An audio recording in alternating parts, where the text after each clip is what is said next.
And that's everything from Elvenhome for this week. And we're off to Chandwell now, where Silas Bickerdike has been discovering that there's more to the Royal Scot Hotel than you may realise. So here's Silas with this week's episode of Chandwell Then Now.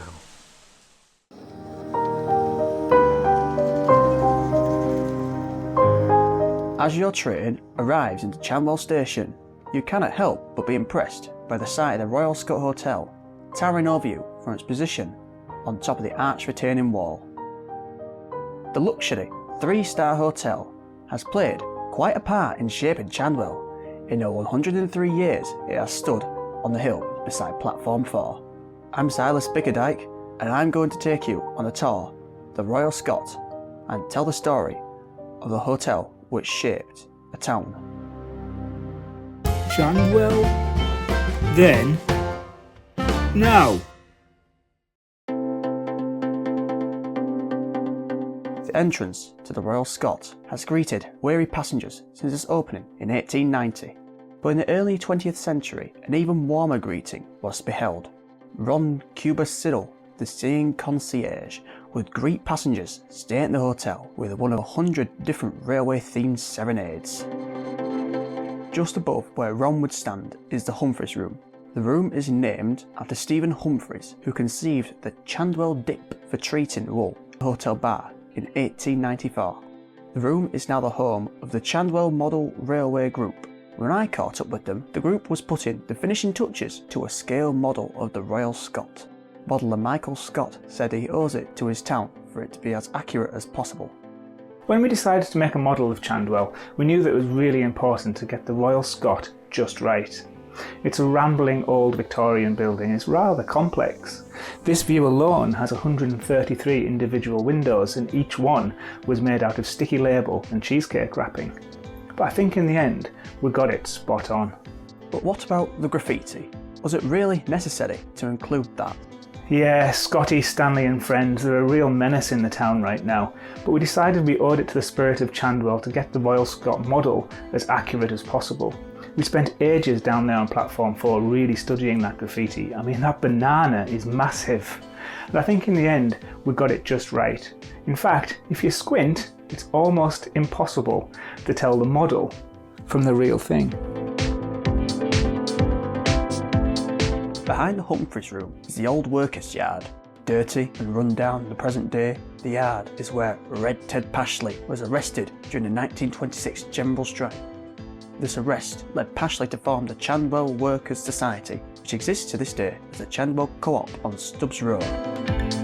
The 26 steps that lead from the yard to the old stables came briefly into the national consciousness when in 1903 the Earl of Chanfield's son, Albert, was pushed to his death by persons unknown. Exactly 90 years later, the death of Albert is still unexplained.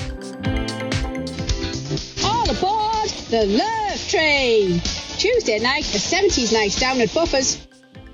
If we move along from the steps, we can see the entrance to Buffers, one of Chandwell's many spots catering to late night revellers. This used to be the home of the Chandwell Railwaymen's Club, but the club was disbanded in 1986 and the rooms were left empty until earlier this year. No trainers, no shell suits, right of admissions reserved. A narrow passageway leads from Buffers to Market Street. The alleyway was a scene one August morning in 1952 of the infamous Chandwell Ice Cream War, when rival families, the Delta Coneys and the Spaniellis, fought over control of Chandwell's ice cream van routes. The beautiful French ballroom boasts the most ornate and well-preserved Victorian plasterwork outside of London and is a listed monument of national interest. This was almost lost, however, in 1947. Local football team Chandwell Athletic celebrated their win of the Northern League Under-25s Cup here with a grand party that lasted 3 days. Athletic caused over 1,000 guineas worth of damage to the ballroom. Earlier this year, local celebrity Brittany Scroggins held her wedding reception in the ballroom. I asked Brittany what that meant to her. My name's Brittany, and I'm here to show you just what you are missing out on by not being in Chandwell right now. Because of all the work I do for the Visit Chandwell Tourist Board, I felt it only right to hold my wedding in the beautiful French ballroom. With its massive windows and beautiful ceiling, the place is absolutely spectacular. Chandwell really is not as grim as you think. I'm really sorry that the event ended with a brawl, but I managed to get safely down to Buffers where I danced the night away, and all was well.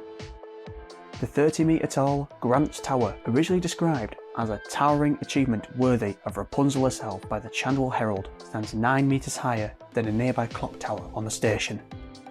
Philanthropist Dame Flora Turpin always stayed in the top room of the tower, the Steck Suite, on their many visits to Chandwell. The famed local dessert rhubarb turpin was invented here in the 1920s, based on a recipe of her own devising.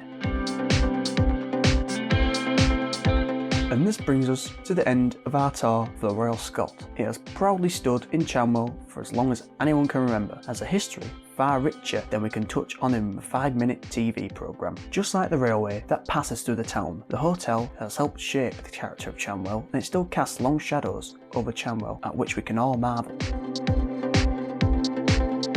Now, I'm off down to Signals for a cup of tea and some rhubarb turpin. Join me for the next episode of Chandwell Then, Now, where we will be exploring Robert's Weir and the legend of Rose Beck.